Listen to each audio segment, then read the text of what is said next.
Welcome back to AM Northwest. Eat healthier, stop letting perishables go to waste, and make getting dinner on the table a whole lot easier. Here to share some great meal prepping tips, we welcome nutrition coach Nicole Darabi. Good to have you with us, Nicole. Thank you so much. Okay, so first of all, let's talk about meal prepping. What do you mean by meal prepping? Well, I think a lot of people hear that word and they panic and they think, oh my gosh, this is overwhelming and it's going to take me so much time. But the way that I like to think about meal prepping is all you're doing is preparing a few foundational components of meals for the week. So putting together healthier meals is a much more simple process, and you're not scrambling midweek, ordering DoorDash. Most people want to eat healthier, and to do that, you do have to prepare a few things. You have to plan ahead, yes, exactly. So how do you plan ahead? And also, let me ask you this. I have tried it. My husband will say by the third day, I'm bored. I don't like this. So how do you avoid that? Okay, it's a very common complaint. So this is just a few of the things that I like to prep, but I like to follow what I call a rule of 4. So typically we're prepping 4 different types of carbs. These are carbs. Maybe 3 or 4 different types of proteins. Does not have to be meat. It can be a combination of vegetarian, dairy, eggs, just having those things available. And then having lots of variety with vegetables, fruits, herbs, spices, sauces. So by making things a little more plain, this chicken is not plain by any means, my husband made it, but by making the protein a little more plain, then each time you're creating something, you can add these components in to make it a whole different flavor. All right, give me an example, because you also have vegetables and fruit over here, right? So like walk through the whole process for me. So you see that these are in clear containers, right? So a lot of people want to eat more produce. And they fail miserably at it because you buy it and then and then what you forget about it. Or exactly. It comes in these plastic baggies or a paper bag, and you shove it in the fridge. And then it's forgotten about. It goes to the graveyard, of the fridge. So what I like to do is take the fruit out. Sometimes I'm chopping some of the fruit ahead of time, putting it in these clear bins that you can stack in your fridge, or if you have a produce drawer, you can open that. And it's much more visible, which makes it more appealing to eat. If you have little ones, they can come and grab any of these anytime.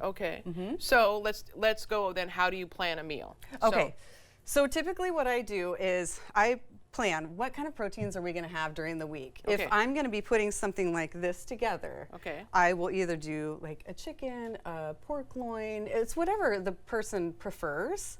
And then all I'm doing, I'm not really planning the meal. I'm actually just having these components ready. These are the foundation of the meal, your carbs and your proteins.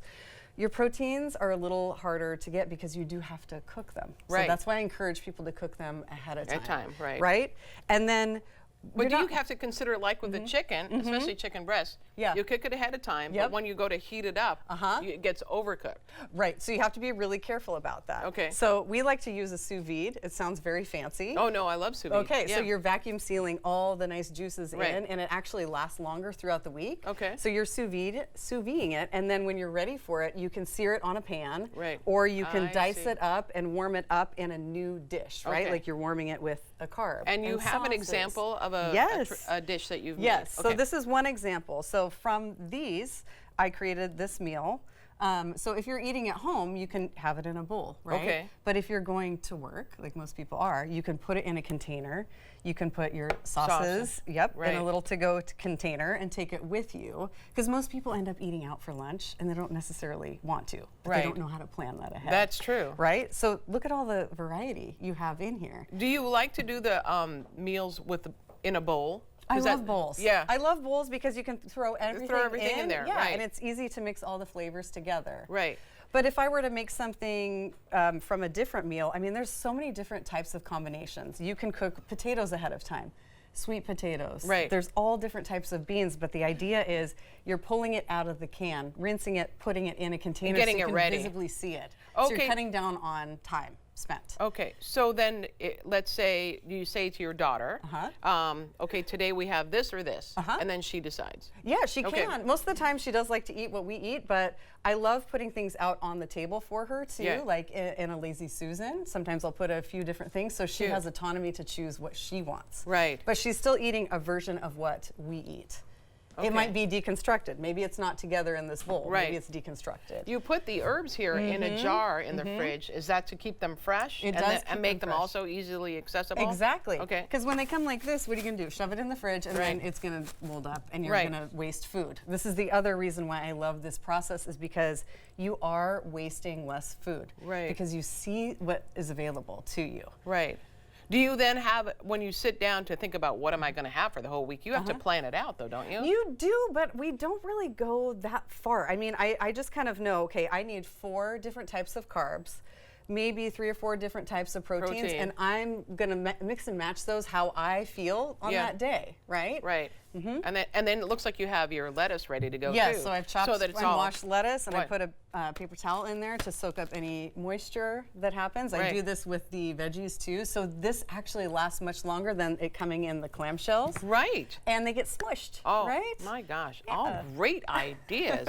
I love it. We're going to put all the information on our website, including, I think, a recipe too, maybe for your bowl, on our website at ka2.com. Nicole, thank you so much. Thank you. Great ideas. Thank I love it. I'm you. going to try this. All right, we'll be right back with more AM Northwest. Don't go away.